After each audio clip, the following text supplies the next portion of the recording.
When it comes to blood flow restriction training, also known as BFR training, it involves using a compressive cuff wrapped around the proximal part of the limb, meaning near the top of the arm or leg, which partially reduces arterial blood flow and completely restricts venous return. As a result, blood pools in the extremity away from the cuff, altering the local muscular environment. The reduction in blood flow from the applied pressure decreases oxygen delivery, therefore challenging local energy metabolism and reducing the time needed to reach failure during resistance training compared with similar exercise without the restriction.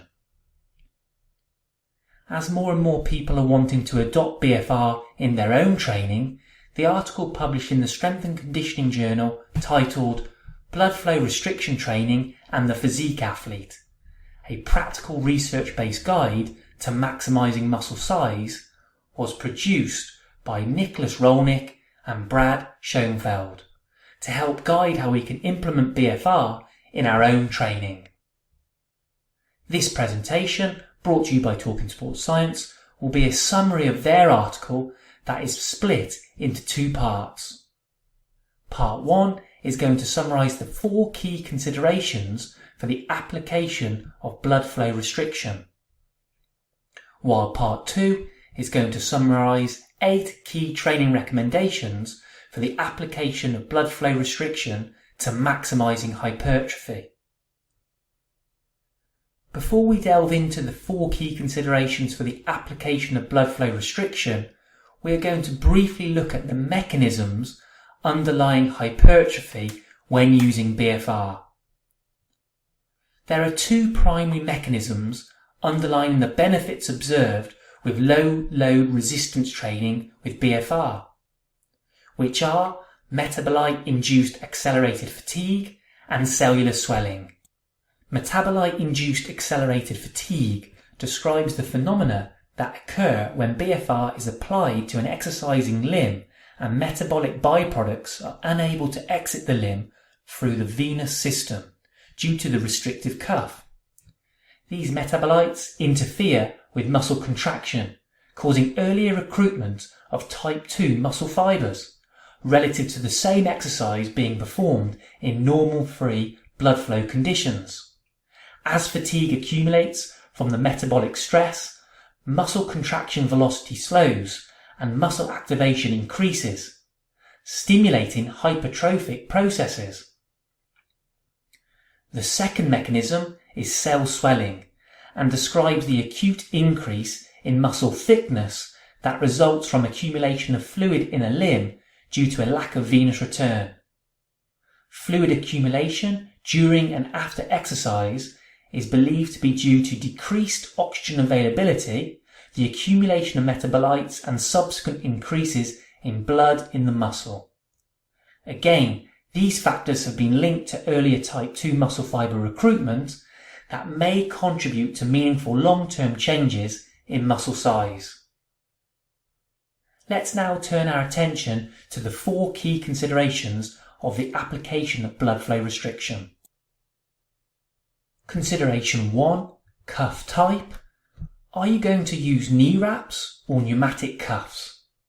Using knee wraps to apply pressure to the limb through increased tension of the strap is a practical approach to blood flow restriction. A common approach using knee wraps involves tightening the straps to a perceived tightness of 6 to 7 on a scale out of 10, where 10 is maximal discomfort, to achieve adequate occlusion pressure. Whereas pneumatic cuffs fill up with the air manually through a pump or automatically through a computerized system or wireless device, and pressure to the limb is increased by increasing the amount of air inside the cuff. Despite the higher cost, pneumatic devices are recommended when training in the gym, as they can provide a more consistent restrictive stimulus, therefore minimizing any safety risk. Moving on to consideration 2, cuff width.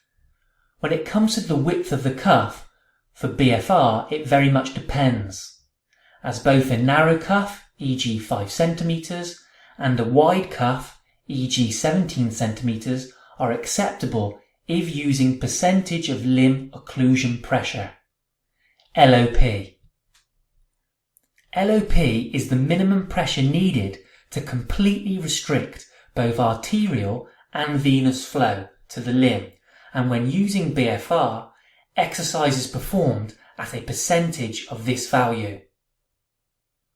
All different cuff widths have been shown to be effective, so in terms of how to make your decision with which one to use, we need to be aware of the following.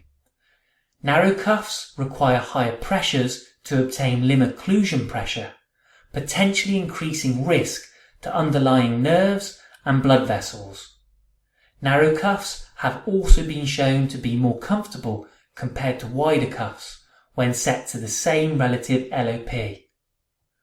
Whereas wider cuffs may reduce hypertrophy underneath the restricted site of the muscle, although setting to individualized limb occlusion pressure may reduce the likelihood of this happening. Consideration 3. Cuff position. It is recommended to position the cuff proximally, again meaning near the top of the arm or leg.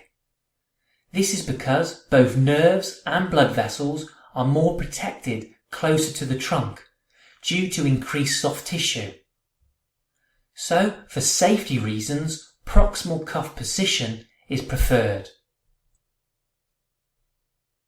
And the last consideration, consideration 4, number of cuffs to use. The maximum number of cuffs recommended at one time is 2. For example, 2 cuffs for the upper body or 2 cuffs for the lower body.